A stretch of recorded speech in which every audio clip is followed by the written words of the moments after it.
जय हिंद and hello everyone, welcome to our YouTube channel. तो आज के सेशन में हम डिस्कस करने वाले हैं तो हमारे टीए 2 का क्या पैटर्न यहाँ पर रहेगा, किस तरीके से हम इसको ब्रेक डाउन कर सकते हैं और क्या हमारी टीए 2 के लिए स्ट्रेटेजी रहेगी। और साथ के साथ एक आरटीए का रिप्लाई जो आया है जैसे कि रिगार्डिंग टोटल कितने यहाँ पर एप्लीकेंट्स ने अपना आवेदन किया है, टोटल कितने नंबर ऑफ फॉर्म्स यहाँ पर डाले गए हैं फॉर द पोस्ट ऑफ जैसे, उसकी बात करेंगे। और अब उसके अकॉर्डिंग क्या यहाँ पर हमारी सेफ स्कोर रह सकती है, जो कि पिछली वीडियो में मैंने एक रेंज सेट किया था कि अगर इस रेंज के ऊपर है आपका या इस रेंज में है तो बिल्कुल आप डेफिनेटली टीए 2 की प्रिपरेशन कीजिए। आपको कहीं भी भटकने की आवश्यकता नहीं है, कहीं भी कोई कट ऑफ देखने की आवश्यकता नहीं है। लेकिन जो एक्चुअल कट ऑफ क्या जा सकती है और क्या यहाँ पर टीए 2 की कट ऑफ रह सकती है, तो उसके लिए हम आरटीए रिप्लाई आया है हमारा। हालांकि डाला किसी ने था, हमारे ग्रुप में एक स्टूडेंट है जिसने डाला था, तो उसने हमारे को भेजा था। तो भाई देखते हैं कितने यहाँ पर टोटल एप्लीकेंट्स थे जिन्होंने यहाँ पर जेएसए के लिए अप्लाई किया था। तो देखो सबसे पहले आरटीए रिप्लाई की मैं बात करता हूँ। तो देखो for the post of JSA in KVS and NVS, combined की मैं बता रहा हूँ, ना कि ये केवल एनवीएस में। ठीक है, काफ़ी लोग ये सोच रहे हैं कि ये तो एनवीएस की तरफ से आया है रिप्लाई, इसका मतलब ये एनवीएस में ही हुआ है। नहीं भाई, आपकी जो वैकेंसी थी वो कंबाइंड में थी। तो केवीएस प्लस एनवीएस दोनों में जेएसए की पोस्ट का मिलाकर 2,10,998 यहाँ पर टोटल आपके आवेदन हुए हैं। ठीक है, ये तो आपके टोटल नंबर ऑफ फॉर्म्स की संख्या है। हालांकि अटेंडेंस इससे कम रहती है, क्योंकि ज़रूरी नहीं कि 100% ही यहाँ पर टोटल एग्ज़ाम देने जाए। जैसे कि अगर प्रीवियस सीनेरियो की अगर मैं बात करूँ, जैसे ईएमआरएस 2023 का मेरे को पता है, उसमें समथिंग आपकी 37 से 38% यहाँ पर अटेंडेंस रही थी। और जो पिछली बार आपकी एनवीएस का एग्ज़ाम हुआ था जैसे के लिए, उसमें भी आपकी लगभग 30-35% के अप्रोक्स में अटेंडेंस आपकी रही थी। अगर मैं इस एग्ज़ाम की बात करूँ तो देखो आपका एनवीएस 2024 में आपका एग्ज़ाम हुआ था फॉर्म बनने के साल भर बाद में। ठीक है, और ईएमआरएस 2023 में आपका एग्ज़ाम हुआ था फॉर्म बनने के लगभग 3-4 महीने के बाद में। लेकिन इसमें क्या हुआ कि आपका फॉर्म बनने के समथिंग आपके एक माह के अंदर आपका एग्ज़ाम यहाँ पर कंडक्ट करवा लिया गया। तो इस हिसाब से अगर मैक्स टू मैक्स हम लेके चले तो 50%, 45-50% की समथिंग आपकी जैसे कि पोस्ट के लिए यहाँ पर अटेंडेंस रही होगी। और बाकी एक्चुअल डाटा तो देखो, अब आरटीए रिप्लाई लगाएंगे तो उसमें रिप्लाई में ही आएगा कि क्या यहाँ पर एक्चुअल अटेंडेंस आपकी रही थी। तो ठीक है, एक तो हमारा ये हो गया कि आरटीए रिप्लाई जो कि हमारा फॉर दी पोस्ट ऑफ जैसे कितने यहाँ पर टोटल एप्लीकेंट्स ने आवेदन किया है, तो वो है आपके 2,10,998। अब आप भी ये सोच रहे होंगे ये नंबर इतना कम क्यों है। तो देखो इसके पीछे का एक तो मेन रीज़न सबसे बड़ा कि पहले क्या होता था कि आपकी जो फॉर्म फीस थी वो 1,000 रुपये हुआ करती थी, लेकिन अब 1,700 रुपये। 1,700 एक अपने आप में बहुत बड़ा नंबर है, जो कि हर कोई अफोर्ड यहाँ पर नहीं कर पाता। और सबसे बड़ा जो मेजर फैक्टर है वो एक आपका ये है कि इस बार आपका टीयर 1, टीयर 2 और टीयर 3 यानी 3 टीयर में आपका पेपर पूरा डिवाइड कर दिया गया है। पहले तो क्या एक सिंगल एग्ज़ाम होती थी, उसमें अगर आपका अच्छा स्कोर होता था फिर आपको टाइपिंग के लिए बुलाया जाता था। अगर आपकी टाइपिंग क्लियर होती और आपकी कट ऑफ जो फाइनल कट ऑफ क्लियर होती तो फिर आपका मेंस क्या सीधा फाइनल लिस्ट में आपका नाम आ जाता। लेकिन इस बार क्या किया, आपका टीयर 1 तो टोटली क्वालिफाइंग इन नेचर है।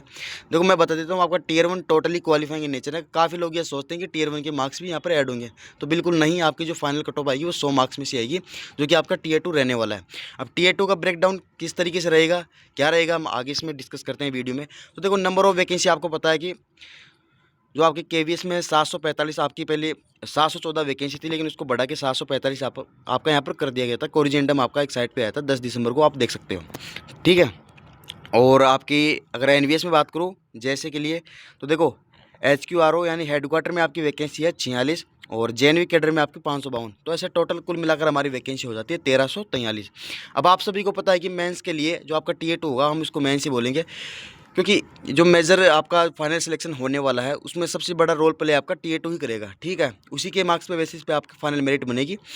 तो भाई जो टीए 2 है उसके लिए अब देखो आपके कितने स्टूडेंट बुलाए जाएंगे। तो आपकी वैकेंसी है 1343, अगर उसका मैं 10 गुना करता हूँ तो वो आएगा मेरा 13,430। तो क्या 13,430 ही आपके बुलाए जाएंगे? नहीं भाई, इससे थोड़ा एक्स्ट्रा बुलाए जाएंगे, क्योंकि जो सेम मार्क्स वाले लास्ट कट ऑफ पे जो रहेंगे बंदे वो सारे यहाँ पर कंसिडर किए जाएंगे टीए 2 के लिए। तो ये लगभग हम मान के चल सकते हैं कि 13,500 आपके यहाँ पर बुलाएंगे। हालांकि इससे थोड़ा ऊपर ही रहेगा। और आपके टोटल 2,10,998 लोगों ने यहाँ पर आवेदन किया है जैसे कि पोस्ट के लिए।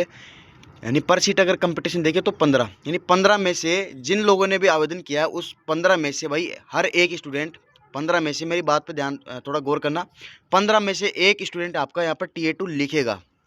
ठीक है, और ये तो टोटल आपके नंबर ऑफ एप्लीकेंट्स के आधार पे बता रहा हूँ। अभी तो अटेंडेंस का और आना बाकी है। अगर किसी ने लगाया हो तो आरटी, तो उसमें हो सकता है कि अटेंडेंस आपकी 45-50% के समथिंग में रहे। अगर 50% भी इसको कंसिडर करके चले तो ये लगभग आपका 6-7 स्टूडेंट आएगा। यानी हर 6-7 स्टूडेंट में से जिसने एग्ज़ाम दिया है उसमें से एक स्टूडेंट आपका टीए 2 के लिए शॉर्टलिस्ट किया जाएगा। तो देख सकते हो भाई कंपटीशन आपका कितना कम है, बिल्कुल ना के बराबर कंपटीशन है। ठीक है, अब इसके बेसिस पे हम यहाँ पर आगे डिस्कस करते हैं कि हमारा क्या अब सेफ स्कोर हम अज्यूम करके चले। क्योंकि देखो होता क्या है कि आपका जैसे इसका रिजल्ट आएगा टीयर 1 का टीयर 2 के लिए, जो भी शॉर्ट लिस्ट कैंडिडेट होंगे उनके लिए रिजल्ट आएगा। तो भाई उसके बाद में आपको ज़्यादा टाइम नहीं देंगे ये। और सिलेबस भी आपका देखो, एक तो इसमें जीकेजीएस भी इंक्लूड है, साथ के साथ रीजनिंग भी है और कंप्यूटर भी है ना। तो आपको इतना टाइम नहीं मिलेगा। तो अगर मैं यहाँ पर जो एक मार्क्स बता रहा हूँ उस मार्क्स को आप ये मान के चल लो लक्ष्मण रेखा है बिल्कुल ये। अगर इसके आसपास है तो भाई करो तैयारी, और नहीं है तो भाई फिर अदर एग्ज़ाम में आप अपना फोकस करो। ठीक है, तो देखो विदाउट वेस्टिंग टाइम मैं यहाँ पर सेफ स्कोर थोड़ा डिस्कस कर लेता हूँ। हालांकि प्रीवियस वीडियो में मैंने एक रेंज बताई थी आपको कि अगर इस रेंज तक है आपका मार्क्स या इससे ऊपर है या इस रेंज में भी है ना आपका मार्क्स, तो कहीं किसी को पूछने की या किसी से सलाह मशवरा करने की आवश्यकता नहीं है कि क्या मेरा यहाँ पर टीए 2 के लिए शॉर्ट लिस्ट हो पाऊँगा या नहीं मैं। ठीक है, तो भाई देखो अब आपको पता चल गया कि एक सीट के लिए, मतलब एक सीट बोल रहा हूँ मैं, मतलब 6-7 स्टूडेंट में से आपका एक बंदा यहाँ पर जिनने एग्ज़ाम दिया है उन 6-7 में से आपका एक स्टूडेंट आपका यहाँ पर टीए 2 लिखेगा। ठीक है, तो भाई अगर यूआर के लिए मैं बात करूँ यहाँ पर, तो अगर यूआर में आपके 185 से लेके 190 भी है तो बिल्कुल भाई आपको मेरे अकॉर्डिंग तो टीए 2 की प्रिपरेशन अभी से स्टार्ट कर देनी चाहिए।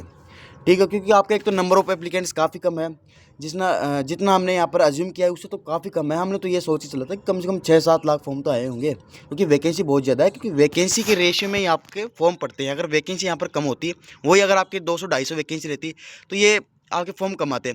तो मैंने ये सोचा कि 1343 वैकेंसी अच्छी खासी वैकेंसी है। आज तक का इतिहास रहा है कि आपका नॉन टीचिंग की पोस्ट में जैसे के लिए कभी इतनी वैकेंसी नहीं आई।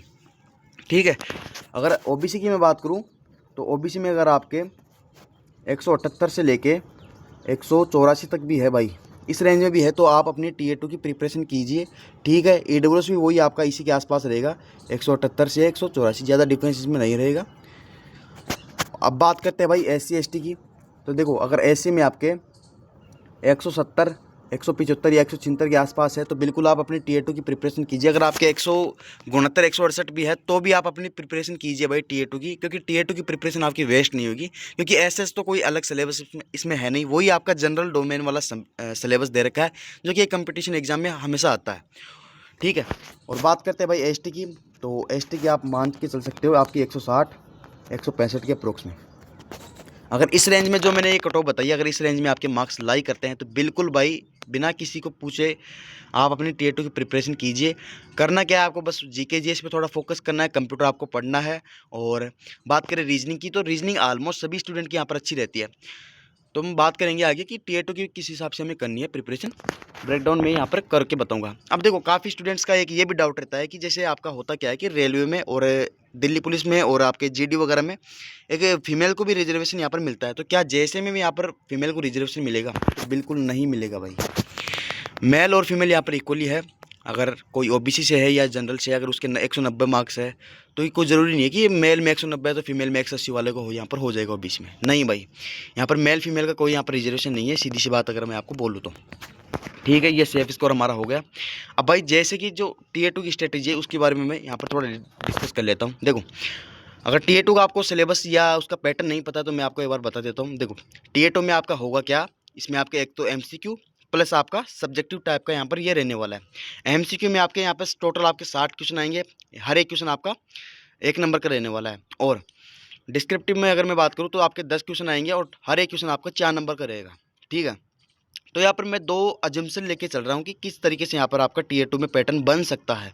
तो देखो सबसे पहले अगर आपको सब्जेक्ट तो पता है कि आपका जीके जीएस आने वाला है, कंप्यूटर आपका आने वाला है, रीजनिंग आने वाला है। इन्हीं 3 सब्जेक्ट से आपका यहाँ पर पेपर सेट होगा टीए 2 में। अब देखो अजम्पशन नंबर 1 अगर मैं लेके चलूँ तो देखो अजम्पशन में आपका in objective format 20 question from each subject and in descriptive each question from computer as like EMRS जैसे टीए 2। मतलब भाई आपका जो ऑब्जेक्टिव फॉर्मेट रहेगा एमसीक्यू वाला, उस एमसीक्यू में आपके 60 क्वेश्चन है और 3 ही आपके सब्जेक्ट है। तो हो सकता है कि आपका 20 क्वेश्चन जीके जीएस से आ जाए, 20 क्वेश्चन आपके रीजनिंग से आ जाए एंड 20 क्वेश्चन आपके कंप्यूटर से आ जाए। ठीक है, जैसा कि हमारे टीयर 1 में हुआ था। तो ऐसे 60 क्वेश्चन यहाँ पर बन गए। और हो सकता है कि आपका जो पूरा 10 क्वेश्चन है ऑब्जेक्टिव का, उसमें आपके पूरे कंप्यूटर आ जाए, जैसे हमारे ये हमारा जैसे टीयर 2 में अब होगा उसके पूरे के पूरे यहाँ पर डिस्क्रिप्टिव में पूरा सिलेबस ही कंप्यूटर का दे रखा है। क्योंकि देखो जेएसए का काम क्या रहेगा, जेएसए में मेरे ख्याल से तो जीके जीएस का इतना कोई रोल नहीं है। उसका डोमेन वर्क क्या है, तो उसका डोमेन वर्क है कंप्यूटर में। मतलब अगर उसको कंप्यूटर की अच्छी खासी जानकारी होगी तो वो एक मतलब जेएसए का काम कर सकता है। ठीक है, तो डोमेन सब्जेक्ट आपकी यहाँ पर कंप्यूटर है, तो ज़्यादा चांसेस मेरे को ये लग रहा है कि आपके जो 10 क्वेश्चन है डिस्क्रिप्टिव के वो पूरे के पूरे यहाँ पर कंप्यूटर के पूछ सकता है। ठीक है, और एक अजम्पशन हम लेके चलते हैं कि आपका कि फॉर्मेट में तो आपका जो 20-20 क्वेश्चन है वो तो रहेंगे ही। जहाँ तक मेरे को लगता है कि 20 क्वेश्चन आपके जीके जीएस से ऑब्जेक्टिव में, 20 क्वेश्चन आपके कंप्यूटर से और 20 आपके रीजनिंग के। ठीक है, लेकिन बात आती है कि डिस्क्रिप्टिव में, तो भाई डिस्क्रिप्टिव में देखो आपका एक तो हो सकता है कि आपके पूरे कंप्यूटर से आ जाए 10 के 10, या हो सकता है अजम्पशन नंबर 3 में आपका क्या लिख रखा है कि इन descriptive mix subject question from GK GS and computer exclude reasoning. देखो इसका मतलब ये है कि आपका डिस्क्रिप्टिव में हो सकता है कि आपका 2-3 क्वेश्चन जीके जीएस के भी दे दे और बाकी क्वेश्चन आपके कंप्यूटर के दे दे, लेकिन रीजनिंग के नहीं देगा। क्योंकि रीजनिंग एक मतलब एक मेंटल थिंकिंग वाली चीज़ होती है, इसको हम डिस्क्राइब नहीं कर सकते हैं। ठीक है, इसका कोई फॉर्मेट नहीं है, ना ही हम इसको डिस्क्राइब कर सकते हैं। तो रीजनिंग का तो मेरे ख्याल से तो डिस्क्रिप्टिव में तो कोई भी क्वेश्चन नहीं बनेगा, क्योंकि लिखित में हम किस तरीके से एक्सप्लेन करेंगे। अब मैथ में तो हम फॉर्मूला वगैरह लगा के यहाँ पर एक्सप्लेन कर देते हैं, लेकिन रीजनिंग में यहाँ पर एक्सप्लेन नहीं किया जा सकता। ठीक है, ये एक मेंटल एबिलिटी की चीज़ होती है। तो भाई आपका डिस्क्रिप्टिव में आप जीके जीएस अजम्पशन 3 के अकॉर्डिंग जीके जीएस का 2-3 क्वेश्चन आपको देखने को मिल सकता है, बाकी कंप्यूटर आपको देखने को मिलेगा। मतलब मैक्स टू मैक्स अगर मैं बात करूँ तो आपका कंप्यूटर का ज़्यादा वेटेज यहाँ पर रहने वाला है। ठीक है भाई, अब नेक्स्ट देखो फाइनल कंक्लूजन क्या रहेगा, किस हिसाब से आपको या किस तरीके से आपको अपना टीयर 2 लेके चलना है। तो देखो जो आपका प्राइमरी गोल होना चाहिए, जो आपका फोकस है वो आपका कंप्यूटर पर रहना चाहिए। कंप्यूटर में आपको जितनी भी थ्योरी है सारी थ्योरी पहले कंप्लीट कर लो, और साथ के साथ आंसर राइटिंग की प्रैक्टिस आप करते चलो। सर वो कैसे करें, तो देखो उसके लिए क्या करना हो, जैसे आपने ऑपरेटिंग सिस्टम पढ़ लिया, ठीक है पूरा पढ़ लिया, तो अब आप अपने अब अगर आपने EMRS का या KVS का अगर आपने पेपर दिया, आपके अच्छे खासे मार्क्स है, तो आप मैं ये उम्मीद करता हूँ कि आप में इतना सा तो दिमाग होगा कि आप अपने अकॉर्डिंग से भी क्वेश्चन सेट कर सकते हो कि किस हिसाब से क्वेश्चन यहाँ पर बनते। देखो अगर कंप्यूटर की मैं बात करूँ तो CBSE कंप्यूटर का लेवल काफ़ी हल्का रखता है, जो कि हमने देखो KVS में भी देखा। KVS में थोड़ा ट्रिक था, लेकिन था लेवल इसका ईजी। और EMRS में भी आप सभी को पता, अगर दिया होगा आपने JSE का पेपर, तो उसमें भी कंप्यूटर यहाँ पर हर एक पोस्ट पे यहाँ पर ईजी पूछ रहा था। तो देखो आप अपने हिसाब से कोई सा भी टॉपिक कर लो, जैसे ऑपरेटिंग सिस्टम का आपने कर लिया, तो अब अपने हिसाब से क्वेश्चन बनाओ कि डिस्क्रिप्टिव में कैसे क्वेश्चन बन सकते हैं। तो देखो ऐसा बन सकता है कि ऑपरेटिंग सिस्टम के कोई 4 काम बताओ, ऑपरेटिंग सिस्टम क्या होता है इसकी परिभाषा लिखो, ऑपरेटिंग सिस्टम के यहाँ पर प्रकार लिखो, क्या हर एक प्रकार होता है उसको यहाँ पर एग्जाम्पल समेत यहाँ पर अपना डिस्कस करो। तो इस तरीके से आप अपनी थ्योरी कंप्लीट करो और अपने अकॉर्डिंग यहाँ पर क्वेश्चन सेट करो, फिर उनके आंसर राइटिंग लिखो। अगर इस तरीके से करोगे ना भाई, तो बिल्कुल मैं बता रहा हूँ 101% आपका टीयर 2 निकलेगा बिल्कुल, और अच्छी तरीके से यहाँ पर आपकी प्रैक्टिस हो जाएगी। क्योंकि अपने से जो प्रैक्टिस होती है ना भाई, वो किसी दूसरे कोर्स वगैरह खरीदते हैं, जो अभी काफ़ी जो टीचर्स वगैरह हैं वो थोड़ा महंगे यहाँ पर बेच रहे कोर्स, तो उनसे आप बचो, क्योंकि इतना कुछ आएगा नहीं, हवा बना देते हैं। देखो होता ही है कि उनको भी अपना पेट पालना होता है। ठीक है, तो वो कुछ भी यहाँ पर आके बोल देते हैं कि भाई टीयर 2 आपका ये रहने वाला है, इसमें ये पूछेगा वो पूछेगा। भाई ऐसा कुछ नहीं है, जैसा टीयर 1 में था वैसा ही टीयर 2 में रहेगा। तो इतना इसको ज़्यादा माइंड में इतना इसको थोड़ा डीपली मत सोचो इन चीज़ को। जो मैं बता रहा हूँ अगर उतना कर लोगे तो आप अच्छा करके आओगे। ठीक है, और दूसरे आपको एक चीज़ ध्यान रखनी है, पहले तो आपको कंप्यूटर में मेन आपका फोकस रहना चाहिए, थ्योरी आपकी कंप्लीट, और अपने साथ के साथ अपने अकॉर्डिंग यहाँ पर क्वेश्चन सेट करो और उनके आंसर राइटिंग लिखो। कम से कम आपको 100 वर्ड में लिखना है। 100 वर्ड का मतलब हो गया आपका 10 लाइन में। ठीक है भाई, एक लाइन का मतलब होता है 10 वर्ड। हम यहाँ पर इसको कंक्लूड करके चलते हैं। ठीक है, सेकंड थिंग आपकी कि don't rely on GK GS because GK GS is vast subject as like needed in hashtag. देखो जीके जीएस आपका भाई बहुत वास्ट सिलेबस है, कहीं भी कुछ भी पूछ सकता है। तो जीके जीएस पे इतना रिलाई मत करो, जितना आपने पढ़ लिया उसको थोड़ा रिवाइज कर लो, एक बार करंट अफेयर्स वगैरह देख लो, क्योंकि आपका ऑब्जेक्टिव फॉर्मेट में भी यहाँ पर जीके जीएस पूछेगा। तो हो सकता है कि देखो हो सकता है क्या कि वो तो होगा ही, 3-4 क्वेश्चन आपके करंट अफेयर से तो आएंगे। तो करंट अफेयर्स आप बिल्कुल कर लो, बिल्कुल बेसिक बेसिक से, ज़्यादा इतना है करंट में तो डीप नहीं जाता ये। और जीके जीएस में आपने जितना किया है भाई उसको एक बार अच्छी तरीके से रिवाइज कर लो, और जो सब्जेक्ट आपकी छूट रही है जीके जीएस में, जैसे पॉलिटी, ज्योग्राफी, इकोनॉमिक, स्टैटिक्स, इसके अलावा अगर आप इकोनॉमिक्स वगैरह करना चाहते हो या कुछ और एक्स्ट्रा सब्जेक्ट करना चाहते हो तो वो कर लो। ठीक है, और थर्ड क्वेश्चन यहाँ पर थर्ड आपका कंक्लूजन क्या रहेगा। देखो थर्ड कंक्लूजन आपका रहेगा रीजनिंग के लिए। तो रीजनिंग में आप जितनी ज़्यादा प्रैक्टिस हो सके उतनी करो। रीजनिंग के लिए ऐसे तो कोई नई चीज़ मत पढ़ो, जितना आपका पैटर्न था प्रीवियस के अकॉर्डिंग।